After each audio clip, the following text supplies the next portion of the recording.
Hi hello అండి. ఈరోజు నేను ఎగ్ పులుసు చేస్తున్నాను.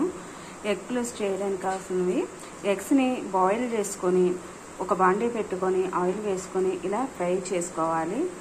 అదే ఆయిల్లో ఉల్లిపాయ ముక్కలు సన్నగా తరుముకొని ఉల్లిపాయలు ఫ్రై చేయాలి. ఉల్లిపాయలు ఫ్రై అయినాయండి. ఉల్లిపాయలు ఫ్రై అయిన తర్వాత 2 చిన్న సైజు టమాటా ముక్కలు తీసుకొని ఇవి కూడా యాడ్ చేశాను. చిన్న చిన్న ముక్కల కింద కట్ చేసుకొని ఇప్పుడు ఇవి టమాటా ముక్కలు కూడా ఫ్రై చేద్దాం. టమాటో ఫ్రై అయిందండి. ఇప్పుడు కొద్దిగా అల్లం వెల్లుల్లి పేస్ట్ వేద్దాం.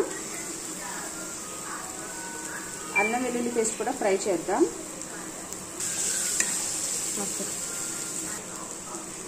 అల్లం వెల్లుల్లి పేస్ట్ కూడా ఫ్రై అయిందండి. ఇప్పుడు కారం వేసుకుందాము. 2 స్పూన్స్ కారం యాడ్ చేద్దాం.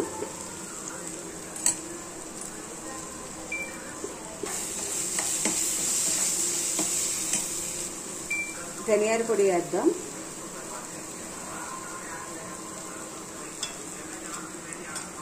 ధనియాల పొడి వేద్దామండి.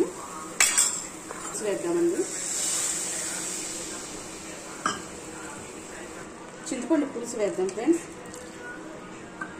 టమాటా వేసాం కాబట్టి చింతపండు పులుసు సరిపోయింది ఫ్రెండ్స్. కొద్దిగా వాటర్ యాడ్ చేద్దాం.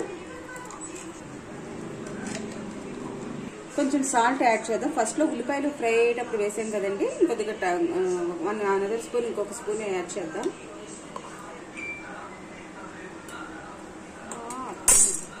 కిందండి. ఇప్పుడు ఎగ్స్ యాడ్ చేద్దాము.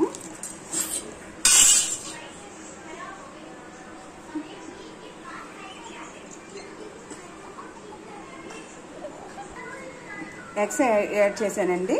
పులుసులో కాస్త ఒక 5 మినిట్స్ ఉడికితే మనకి ఎగ్ పులుసు రెడీ అయిపోయినట్టే ఫ్రెండ్స్. ఇక 2 మినిట్స్ అయితే అయిపోతుందండి ఫ్రెండ్స్. ఎగ్ పులుసు రెడీ అయిపోయిందండి.